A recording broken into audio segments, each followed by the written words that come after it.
दोस्तों, हमारी इस पृथ्वी पर करीब 3 लाख साल पहले मनुष्यों की 9 प्रजातियों का निवास हुआ करता था। वर्तमान में केवल एक प्रजाति ही बची है। इनकी एक प्रजाति थी डेनिसोवन्स।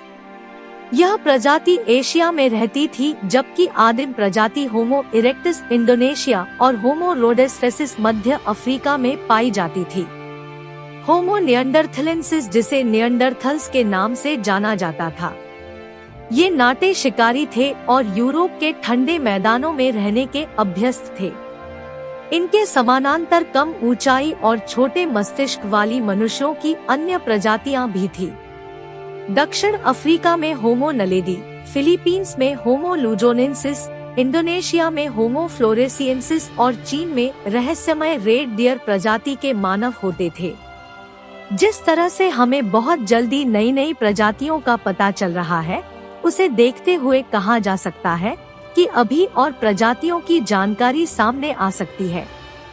दोस्तों, आगे बढ़ने से पहले हमारी आपसे विनती है कि आप हमारे चैनल को लाइक, शेयर और सब्सक्राइब अवश्य करें, जिससे कि हमारी टीम आपके लिए आदिमानव से जुड़ी सभी घटनाओं को एकत्रित करके एक वीडियो के माध्यम से आप तक पहुंचा सके।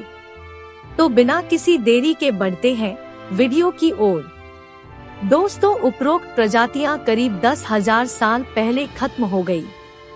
इन प्रजातियों की विलुप्ति को मास एक्सटिंक्शन यानी व्यापक विलुप्ति के रूप में देखा जा रहा है।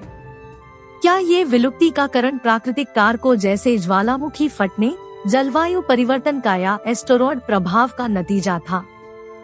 यह कहना मुश्किल है, क्योंकि अब तक इसके प्रमाण नहीं मिले हैं। मनुष्यों की विलुप्ति की टाइमिंग बताती है कि उनका गायब होना एक नई प्रजाति के उदय का नतीजा हो सकती है। यह प्रजाति 2 से 3 लाख साल पहले दक्षिणी अफ्रीका में पनपी और इसका नाम था होमो सेपियंस। आधुनिक मानव इसी प्रजाति से ताल्लुक रखता है। ये मानव अफ्रीका से निकलकर दुनिया भर में फैल गए और छठी विलुप्ति का कारण बने।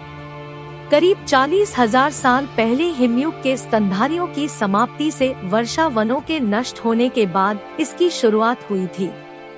ऐसे में क्या कहा जा सकता है कि छठी विलुप्ति के पहले शिकार मनुष्य बने? इसमें कोई संदेह नहीं है कि हम बेहद खतरनाक प्रजाति हैं।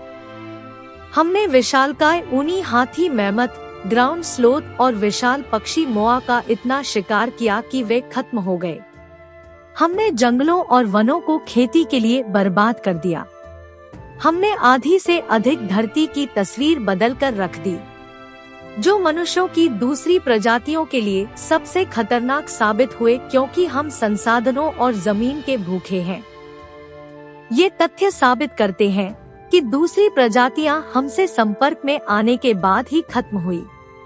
ऐसे में सवाल उठता है कि हमारे पूर्वजों ने अपने रिश्तेदारों को खत्म क्यों किया और मास एक्सटिंक्शन का कारण क्यों बने? क्या यह व्यापक नरसंहार था? इस प्रश्न का उत्तर जनसंख्या की वृद्धि में निहित है। तो दोस्तों, आज के लिए बस इतना ही। वैसे वीडियो आपको कैसी लगी हमें कमेंट बॉक्स में अवश्य बताएं, और यदि आप चैनल पर पहली बार विजिट कर रहे हो तो चैनल को लाइक, शेयर और सब्सक्राइब अवश्य करें। तो मिलते हैं एक और नई इंटरेस्टिंग वीडियो के साथ, तब तक के लिए धन्यवाद।